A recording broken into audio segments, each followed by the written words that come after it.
Hello friends, आज हम लोग पढ़ने जा रहे हैं UP TGT PGT LT grade CSIR net JRF 2022 का सब्जेक्ट बायोलॉजी। और इसको हम किससे पढ़ेंगे? घटना चक्र से पढ़ेंगे। ठीक है, हम सेट 2 पहले कवर कर चुके हैं, अब हम करने जा रहे हैं सेट 3।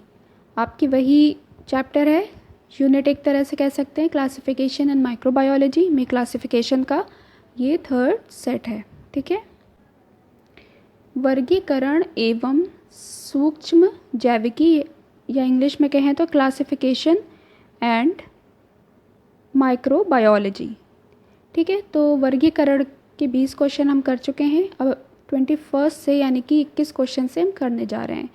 फर्स्ट क्वेश्चन आपका है इसका, स्पीशीज शब्द का चयन किया। ठीक है, ऑप्शन ए है जॉन रे, सेकेंड है मेयर, सी है हक्सले और डी है आपका लीनियस, कैरोलस लीनियस। इंग्लिश में एक बार पढ़ लेते हैं। The word species was coined by John रे, मेयर, जे हक्सले और सी लीनियस।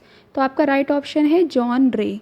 जो स्पीशीज वर्ड है वो किसने कॉइन किया था? आपके जॉन रे ने किया था।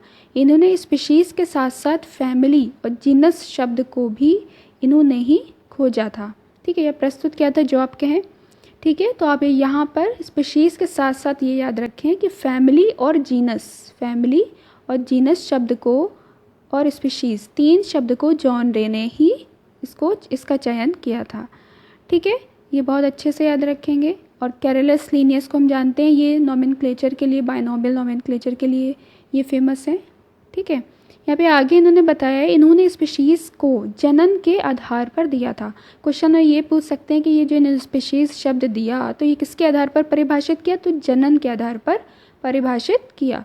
और जो मेयर साइंटिस्ट थे उन्होंने नए रूप में परिभाषित किया था। मेयर ने स्पीशीज़ को दूसरे रूप में परिभाषित किया था। लेकिन अगर इस क्वेश्चन में इस तरह से आ जाए कि स्पीशीज़ शब्द का चयन किसने किया और जनन के आधार पर किसने किया, तो कौन आएंगे? जॉन रे। ठीक है, और अगर बात आ जाएगी कि किसी और रूप में किसने परिभाषित किया, तो मेयर ने स्पीशीज़ को नए रूप में परिभाषित किया था। ये आप याद रखिएगा, ये टीजीटी बायोलॉजी का 2009 का क्वेश्चन है। नेक्स्ट 22, बेंथम हुकर का कोहार्ट आज के समकक्ष है। The cohort of Bentham Hooker is equivalent to present day. ये किस ऑप्शन के अंदर आएगा? Class, order, family, none. तो जो उनका कोहॉर्ट था वो ऑर्डर के, ठीक है, ऑर्डर जो हम पढ़ते हैं उसके समकक्ष या इक्विवेलेंट है। ठीक है, तो इसका याद रखिएगा, ऑप्शन बी इसका राइट ऑप्शन है। एक बार इनकी डिटेल पढ़ लेते हैं। बेंथम एंड हुकर ने किस पे काम किया था? पादप वर्गीकरण संबंधी शोध किया इन्होंने, यानी कि प्लांट क्लासिफिकेशन से रिलेटेड इन्होंने रिसर्च की थी रॉयल बोटैनिकल गार्डन क्यू में।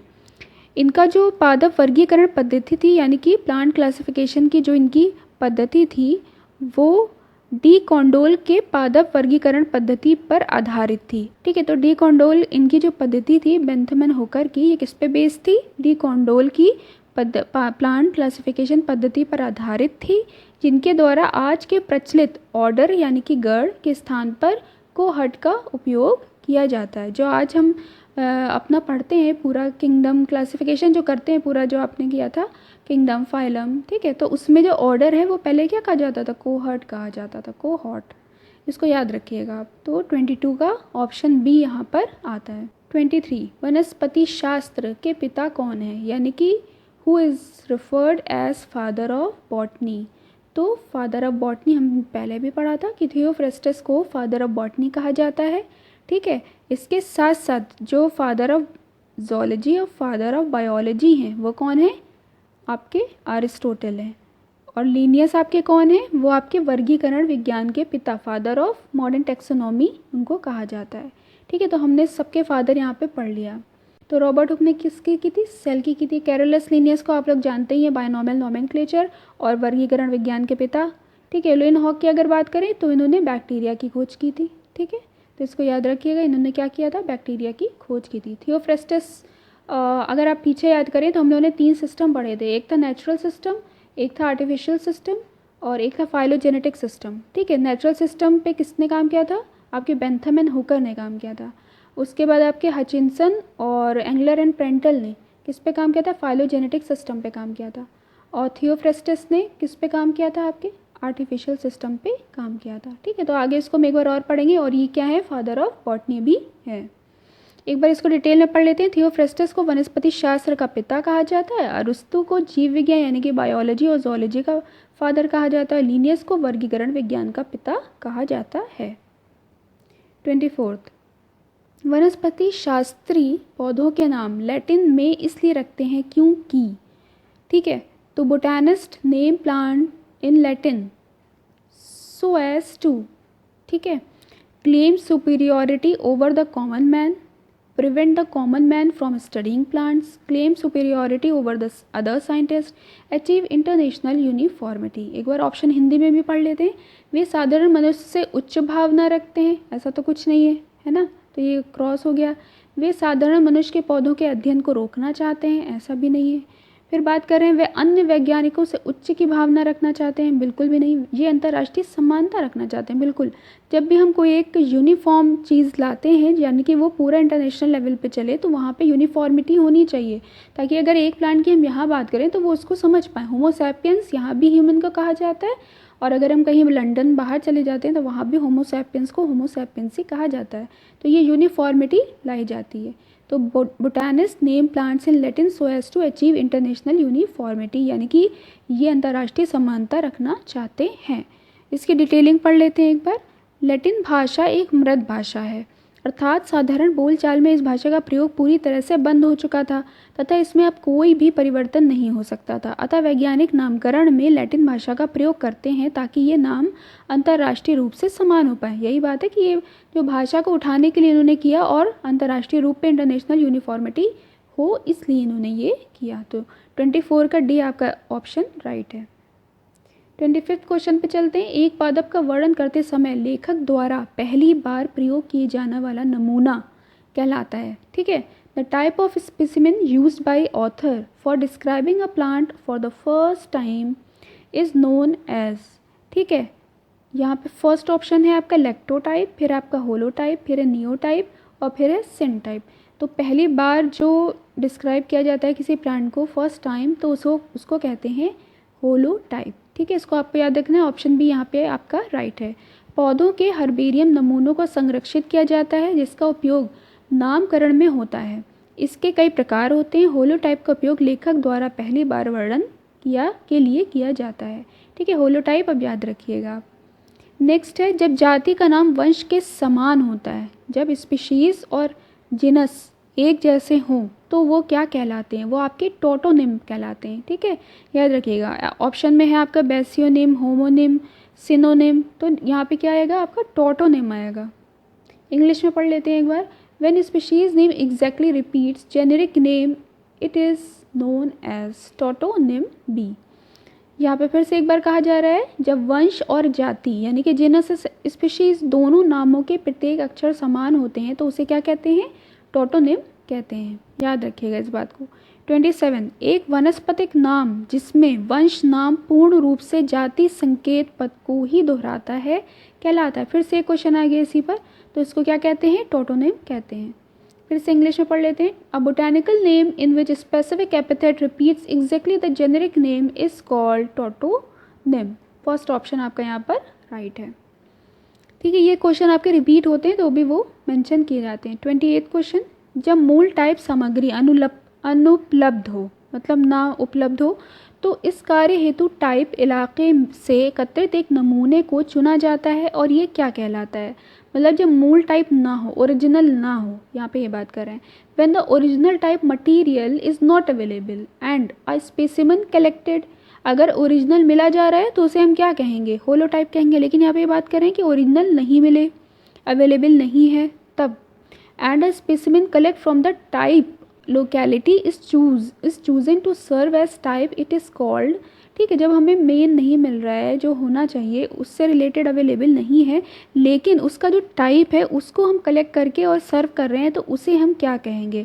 उसे हम कहेंगे सिन टाइप, ठीक है। ऑप्शन बी यहाँ पर राइट है। यहाँ पे एक्सप्लेन किया गया है, जब मूल टाइप सामग्री अर्थात होलोटाइप है ना, जब मूल सामग्री क्या होती है, हमने पीछे पढ़ा, जो पहला नामकरण होता है वो होलोटाइप होता है, तो वो जब उपलब्ध नहीं होती है यानी कि अनुपलब्ध होती है, तो लेखक द्वारा उस क्षेत्र से एकत्रित नमूनों में से किसी एक को चुनकर उसका नामकरण किया जाता है और इसको हम क्या कहते हैं, सिनटाइप कहते हैं।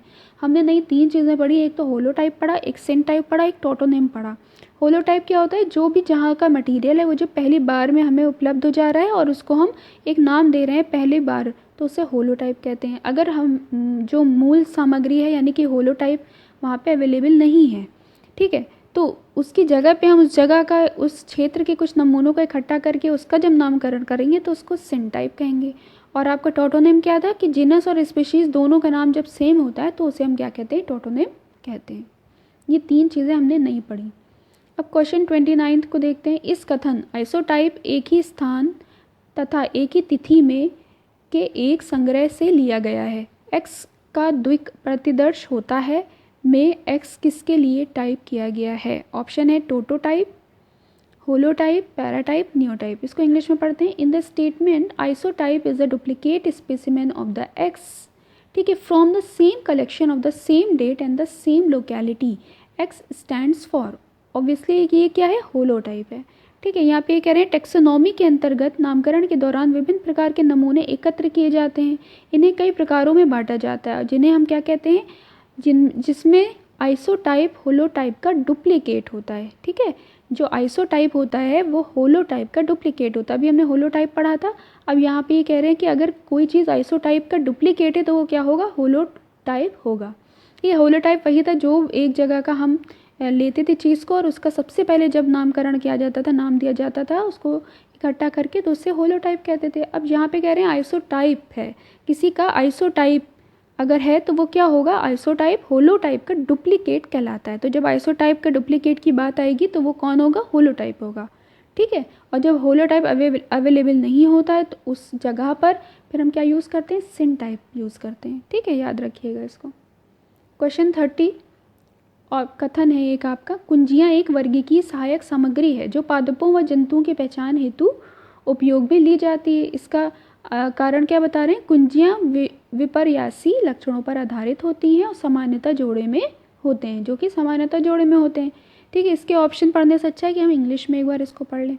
इसमें कह रहे हैं keys are the taxonomical aids, बिल्कुल सही बात है। Used for identification of the plants and animals, बिल्कुल सही है। अब रीज़न यहाँ पे दे रहे हैं क्योंकि keys are the based on the contrasting characters generally in pairs, ये बिल्कुल सही बात है।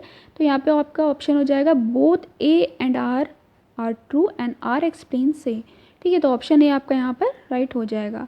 कुंजियाँ यानी कि कीज वह वर्गीकीय सहायक सामग्री है जो प्लांट्स और एनिमल्स की पहचान हेतु उपयोग में ली जाती है, आइडेंटिफिकेशन के लिए यूज़ की जाती है। ये सामान्यतः जोड़े में किस तरह के कैरेक्टर्स होते हैं, कंट्रास्टिंग कैरेक्टर्स पर बेस्ड होती है। तो 30 का आपका ये आंसर हो गया।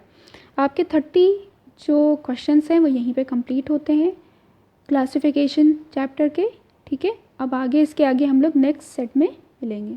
Okay, thank you so much.